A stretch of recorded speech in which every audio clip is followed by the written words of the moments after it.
Assalamualaikum warahmatullahi wabarakatuh. Kami dari pembina Yayasan Anissa Foundation mengucapkan selamat berpuasa, marhaban ya Ramadan. Selamat atas datangnya bulan suci Ramadan, di mana kita pada bulan suci Ramadan ini telah diperintahkan oleh Allah untuk menjalankan ibadah puasa sebulan penuh yang tidak ada di bulan-bulan sebelum bulan puasa. Sebagaimana firman Allah, A'udzubillahi minasyaitonirrajim, Bismillahirrahmanirrahim. Ya ayyuhalladzina amanu, kutiba alaikumus siyamu kama kutiba alal ladzina min qablikum la'allakum tattaqun.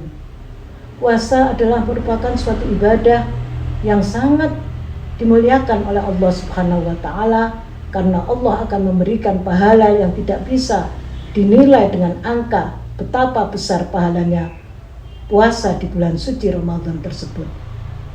Dan ada beberapa amalan-amalan yang harus dilakukan di bulan puasa, yang mana di selain bulan Ramadan amalan-amalan itu tidak kita temui. Yang pertama adalah sholat taraweh.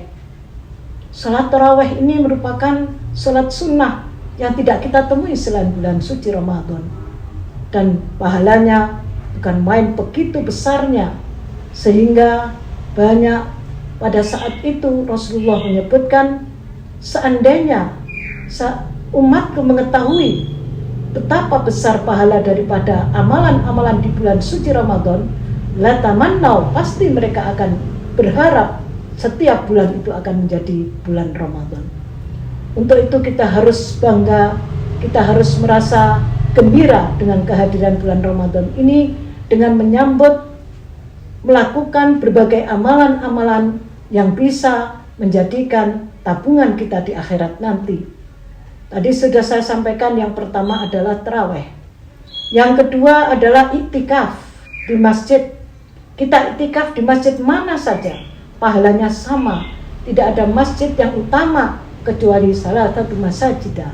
Ada 3 masjid yang berbeda. Yang pertama adalah Masjidil Haram, yang kedua adalah Masjid Nabawi, dan yang ketiga adalah Masjidil Aqsa.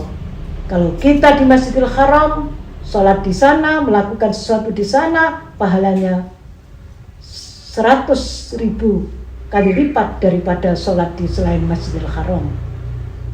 Di Madinah kita mendapatkan nilai 1000 kali, begitu juga di Masjidil Aqsa. Tapi kalau di Indonesia, di mana selain di Mekah dan Madinah dan Masjidil Aqsa, nilainya sama. Karena itu kita iktikaf, tidak perlu kita mencari masjid yang terlalu jauh. Yang penting bagaimana kita menjalankan iktikaf di masjid-masjid terdekat, agar masjid-masjid kita itu bisa terpadati dengan amalan-amalan kebaikan yang dilakukan oleh semua umat Islam.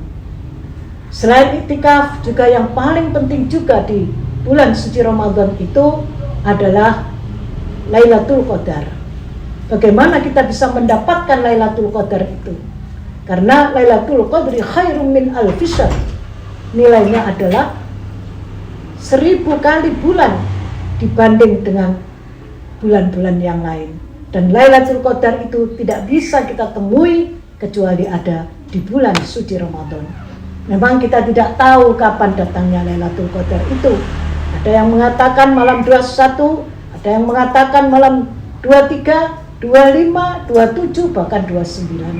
Oleh karena itu, pada malam-malam ganjil terakhir kita dianjurkan oleh Rasulullah Sallallahu Alaihi Wasallam untuk memperbanyak, meningkatkan amalan-amalan ibadah kita, beriktikaf di masjid-masjid untuk meningkatkan kualitas ibadah kita, mendekatkan diri kepada Allah Subhanahu wa taala, untuk memohon kepada Allah agar kita dijadikan orang yang selamat dunia dan akhirat, anak-anak kita dijadikan anak yang sukses, anak yang berhasil, soleh solihah, berguna bagi bangsa, agama, dan negara, dan bagaimana kita diberikan kesehatan lahir batin, mampu menjalankan ibadah dengan sebaik-baiknya di bulan suci Ramadan yang mulia ini. Itu beberapa amalan-amalan yang harus kita lakukan, selain juga kebiasaan-kebiasaan kita, tadarrusul Quran. Kalau biasanya kita sebelum puasa itu biasanya hanya 1 juz, bagaimana untuk puasa kita tingkatkan menjadi lebih daripada apa yang sudah kita lakukan di selain bulan suci Ramadan. Namun juga ada hal-hal yang perlu kita waspadai.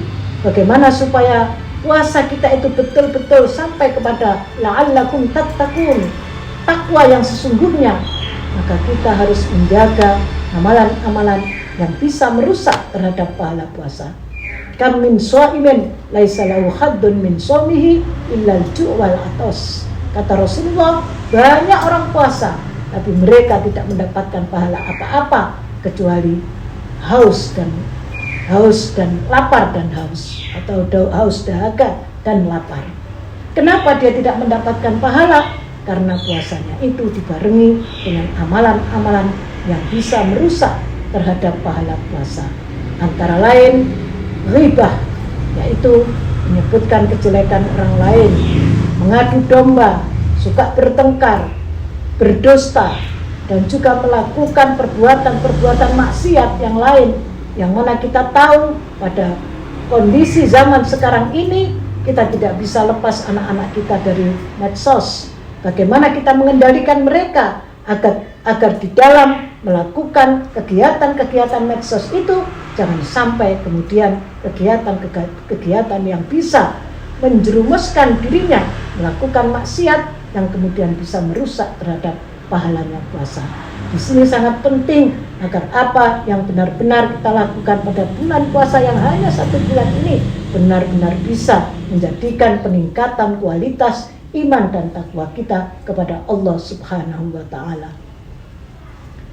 Mudah-mudahan kita semua pada bulan Ramadan tahun ini diberikan kekuatan oleh Allah secara lahir dan batin, diberikan kesehatan dan kemampuan untuk mencari amalan yang terbaik, sehingga kita bisa menabung dengan tabungan-tabungan di akhirat yang kelak bisa kita unduh hasil daripada apa yang kita lakukan di dunia ini.